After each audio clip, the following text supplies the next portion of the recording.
Hey peeps, I had so much fun on Tuesday where I did two videos where I dropped some wit and witticisms and laid down some edicts and rules for listening to my YouTube channel that I'm going to do one today. It may not be as funny as Tuesday, but it'll still be informative. Thanks to all of y'all on Facebook that listened to my whine and clicked on my videos. It doesn't show up on YouTube, but it shows up on Facebook that somebody watched my video. YouTube's a totally different animal. So I think there's a little bit of blowback that's happening because on that funny one that I did, I only got 8 views and one of them was mine. So I don't know if they're shadow banning me or what, but I know I made a little smarmy comment about LGBTQ, and it shouldn't take an hour to download an 8-minute video, which is what I did. And if they're using analytics to try to scan my my gentle musings to look for what they deem as offensive material, I'm not going to be very happy. I'm going to give the guys in Silicon Valley that run most social media sites, I'm going to give them holy hell. Mostly what I want to do is, I'm back on a social media site called the United States Message Board, or commonly known as USMB. My old computer crashed and it had the password on it and I couldn't remember it. So I got a new computer, but it took me forever to get a new password. And these people on USMB, they dedicated an entire page just for me. I started posting on there back in 2015 as a very strong conservative, and I defended a lot of these fellow like-minded people that get dogpiled by the liberals. The liberals love to dogpile on people, and it takes 20 of them to match me. And so I've become a little bit of an icon. I'm not trying to be egotistical or anything, but I've been blogging for the past 23 years, and I'm a pretty good flame warrior. I lay down some really good insults, and I really ticked the liberals off. They tried to dox me, they've tried to get me banned, and the really good conservatives on that website have really wrapped their arms around me since I've been sick. And like I said, they dedicated an entire topic just for me, and it means a lot. And I've been out of pocket because I just, number one, I haven't felt good, and then I lost my computer, lost the password, and sometimes when you just don't feel good, you just don't want to write, you don't want to post. And as you all know, even on Facebook, I don't post as much as I used to, mostly because nobody reads it. But be that as it may, I have found that just doing a video is just easier, and it's easier to get across some of the funny stuff that you want to do if you do a video instead. So a couple of things right off. Me and Fugly are cool now. We reached a compromise. She's going to sleep where she wants to sleep, and she'll get her treats when she wants her treats. Isn't compromise excellent? I mean, it's wonderful. I've always said you really don't own a cat. There's just a grumpy roommate for the most part. But in a show of good faith, the last few nights she's been sleeping, curling up next to me and purring, and it's very comforting. I got her back in November, and it was due to my little brother.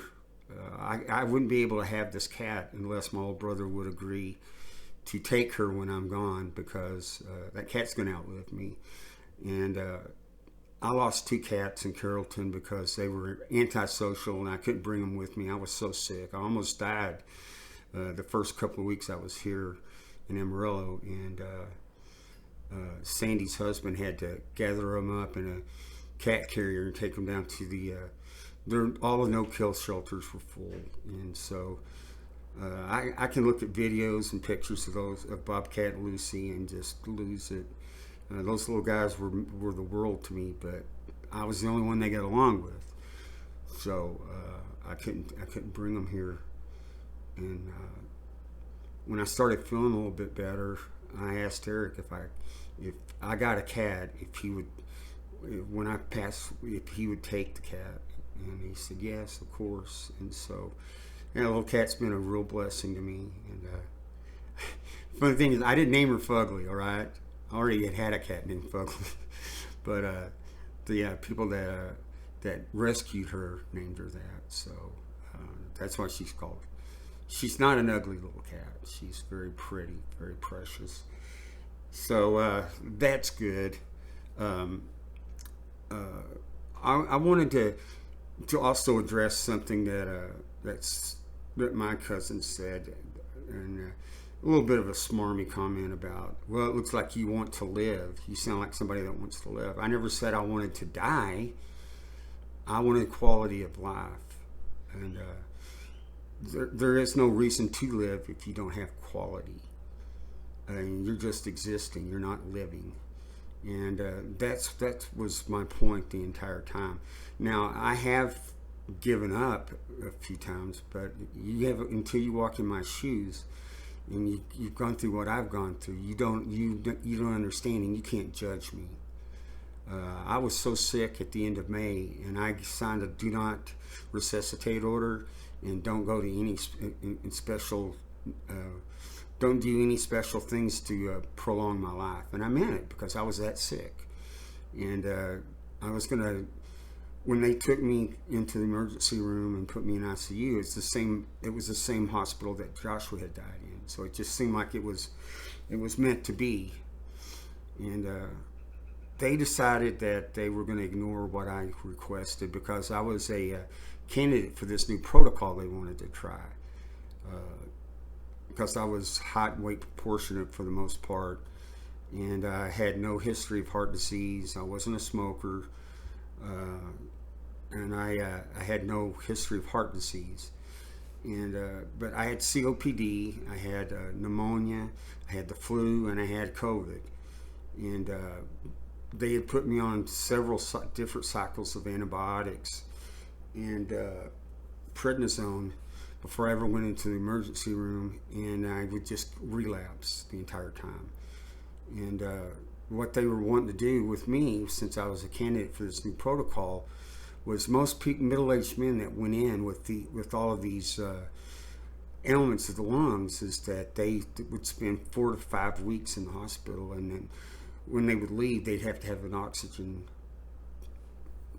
machine, and in most cases they just died. And I was extremely upset when I woke up Monday, and I was in ICU. I woke up on Sunday, and there's no tubes or anything, and I'm in no pain, and I figured out, well, I guess they're gonna honor my request and just let me die in here. And on Monday morning, I woke up, and I had tubes everywhere, and I had tubes running down into my lungs. And these 3 doctors are very prominent doctors at the Carrollton Medical Center. They come in and they said, well, we pulled you through. And I, through all the pain, like the Jolly Green Giant was kneeling on my chest.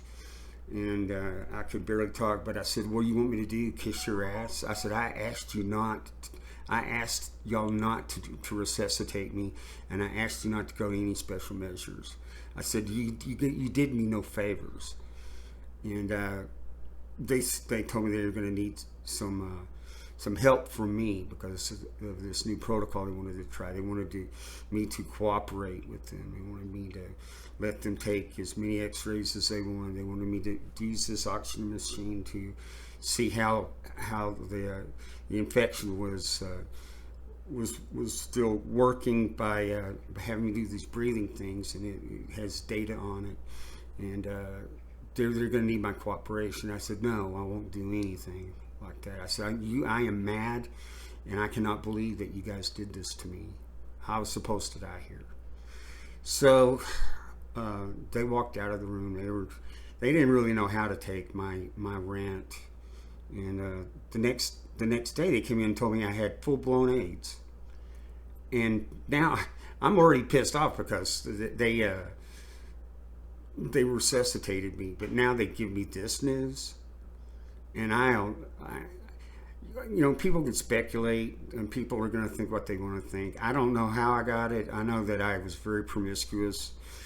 I slept with a lot of women. As a musician, it's pretty easy. And even as ugly as I am, it wasn't hard to find a willing bed partner, and I'm not proud of that. I've been married 3 times, and I've had a lot of girlfriends, and they'll tell you that there ain't a gay bone in my body, but people are going to think what they want to think. And there's a stigma attached. 25% of everybody that gets it is heterosexual, but like I said, I don't have to explain anything. I'm sick, and as you can see, I got the lesions. The mushrooms that I've been taking have alleviated them a lot. Hi, baby. There's Fugly here, baby.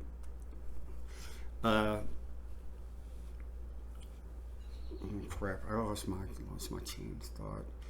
But anyway, they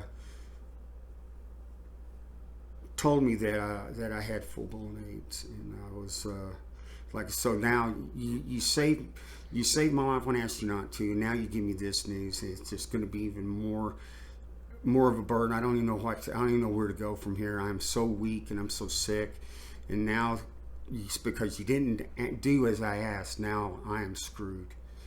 So I wasn't happy, but there was this nurse, and she had to wear a hazmat suit. There was two levels of security that they had to go through in order to come in and see me.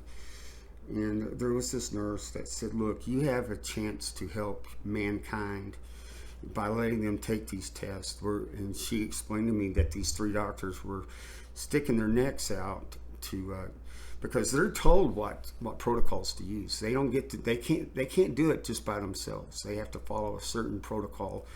And these 3 doctors were sticking their necks out because it wasn't working. What they were doing wasn't working, and they were being handicapped by this.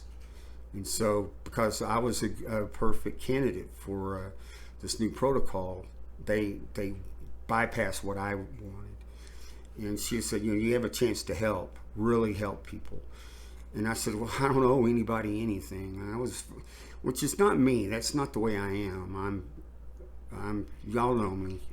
But I was so mad, and I was so sick, and I was so disgusted with my situation, and I didn't want to do anything to help anybody. And that was wrong. And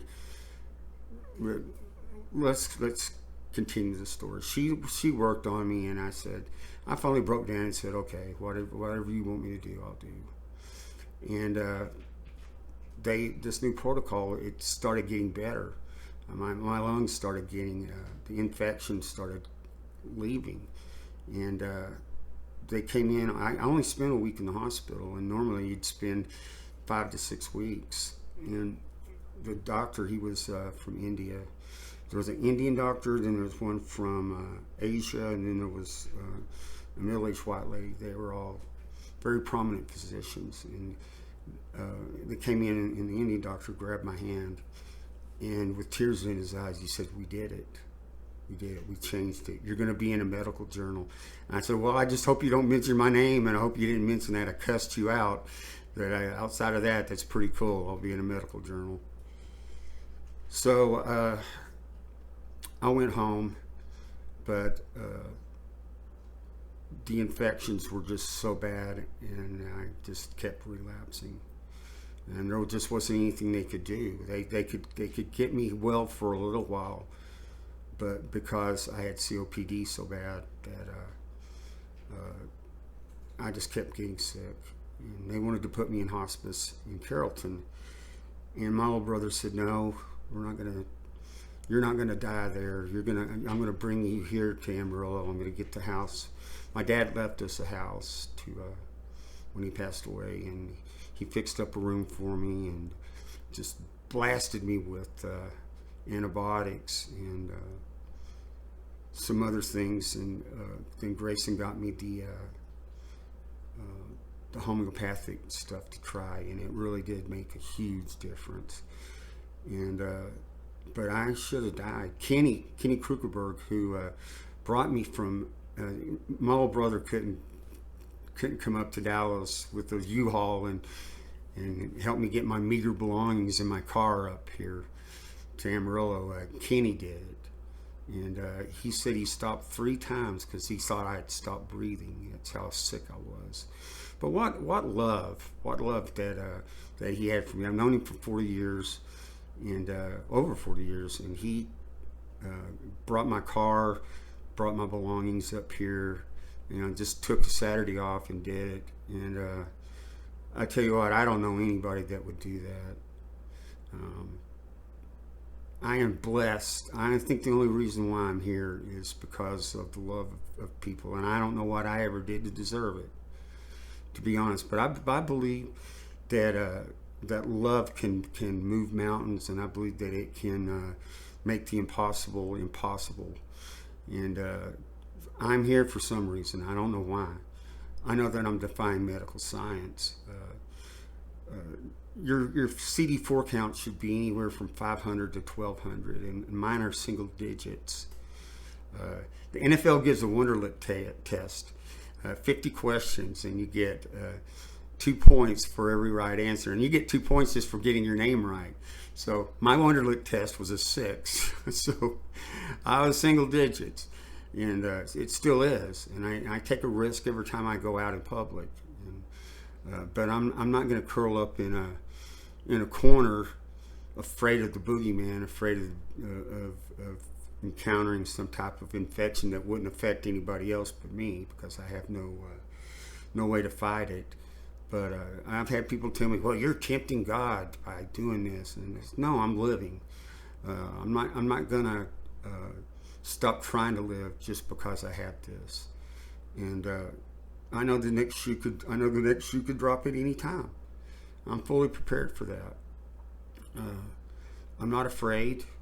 My faith is in God, and He's going to call me home no matter whether it's 2 weeks or 2 years from now. It's not in my control. And as I said, I don't know why I'm still here. And I have good days. I have really good days. Some days they're not so great. I know that my legs are getting really weak, and I'm going to have to start using a walker before long, and then maybe even a wheelchair, and that's going to suck really bad. Like I said, it's about the quality of life. It's not about how long I can survive. And so far, I'm still able to play the bass. It's not easy because of my blood. My CD4 levels are bad. When I play bass, for a couple of days, I have bruises across here because I play like 3 sets, 45 minutes long, and they're just big long bruises on the tips of my fingers because of my blood. I don't know how long I'll be able to keep playing. I know that I'm just a spared affair musician, that there's a lot better, but I enjoy playing, and it brings me comfort, and it brings me joy to play. So I want to keep doing it for as long as I can, and I want to try to be as active as I can. Like, I still take care of the yard. My old brother has got his own life. He's got 2 precious little girls that he's raising, and he's got a big house of his own that he's got to take care of. And I don't want him having to come over and nursemaid me and do stuff around the house that I can still do. So as long as I can still take care of the yard, take care of the house, I'm going to do it. And I'm not going to ask him to come over and do it. My biggest fear is being a burden. I'm already in at-home hospice, and I have a nurse that comes over twice a week, and she's very good about making sure that I get that my pain is managed. Sometimes I wonder, taking 10 different medications, and I don't know what's going to kill me first, the disease or the medication, because sometimes it really makes me feel crummy. So anyway, this thing's almost 20 minutes long. To the ones that will actually watch this, thank you. And I know it's a lot to ask for somebody to watch something for 20 minutes, but there's a lot of information that I wanted to get out that for people that care, it explains a lot of stuff. So anyway, I hope you guys have a great rest of the week, and I hope you enjoy the 4th of July weekend. Well, 4th of July, I cannot believe it's on Tuesday. There's still going to be places that are going to be open on Monday. They're not shutting down on Monday, and that sucks for them. I hate that. I wish I had a job. I wish I was able to work. It's kind of stinks not feeling like you're a contributor to society. But anyway, I hope you guys have a great holiday, and love you all. And I really do appreciate y'all. And I hope I give y'all some material that in the next coming weeks that'll make you laugh. I think we need more laughter in the world. I can make a joke pretty much out of anything. So anyway, you guys have a great rest of the week. Bye. Love you.